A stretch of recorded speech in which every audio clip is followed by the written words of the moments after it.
मत्ती की अंजील उसका 3 बाब। यूहन्ना बपतिस्मा देने वाले की मुनादी। इन दिनों में यूहन्ना बपतिस्मा देने वाला आया और यहूदिया के बियाबान में यह मुनादी करने लगा कि तौबा करो, क्योंकि आसमान की बादशाही नज़दीक आ गई है। यह वही है जिसका जिक्र ईसाया नबी की मार्फत यूं हुआ है कि बियाबान में पुकारने वाले की आवाज़ आती है कि खुदावंद की राह तैयार करो, उसके रास्ते सीधे बनाओ।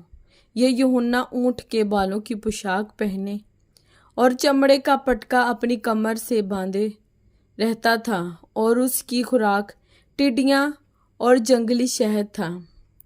उस वक्त यरूशलेम और सारे यहूदिया और यरदन के गिरदो नवा के सब लोग निकल कर उसके पास गए और अपने गुनाहों का इकरार करके दरियाई यरदन में उससे बपतिस्मा लिया। मगर जब उसने बहुत से फरीसियों और सदूकियों को बपतिस्मे के लिए अपने पास आते देखा तो उनसे कहा कि ऐ सांप के बच्चों, तुमको किसने जता दिया कि आने वाले गजब से भागो? बस तौबा के मुआफिक फल लाओ और अपने दिलों में ये कहने का ख्याल ना करो कि इब्राहिम हमारा बाप है। और क्योंकि मैं तुमसे कहता हूँ कि खुदा इन पत्थरों से इब्राहिम के लिए औलाद पैदा कर सकता है। और अब दरख्तों की जड़ पर कुल्हाड़ा रखा हुआ है, बस जो दरख्त अच्छा फल नहीं लाता वो काटा और आग में डाला जाता है। मैं तो तुमको तौबा के लिए पानी से बपतिस्मा देता हूँ, लेकिन जो मेरे बाद आता है वो मुझसे जोरावर है। मैं उसकी जूतियाँ उठाने के लायक नहीं।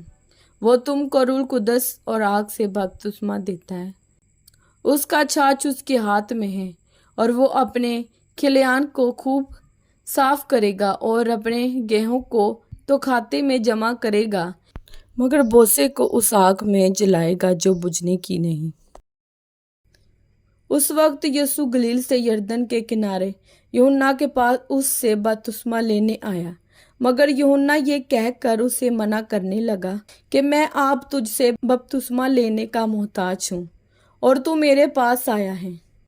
यीशु ने जवाब में उससे कहा, अब तू होने ही दे, क्योंकि हमें इसी तरह सारी रास्तबाजी पूरी करना मुनासिब है। इस पर उसने होने दिया और यीशु बपतिस्मा लेकर फियल फोर पानी के पास से ऊपर आ गया, और देखो उसके लिए आसमान खुल गया और उसने खुदा के रूह को कबूतर की मानद उतरते और अपने ऊपर आते देखा।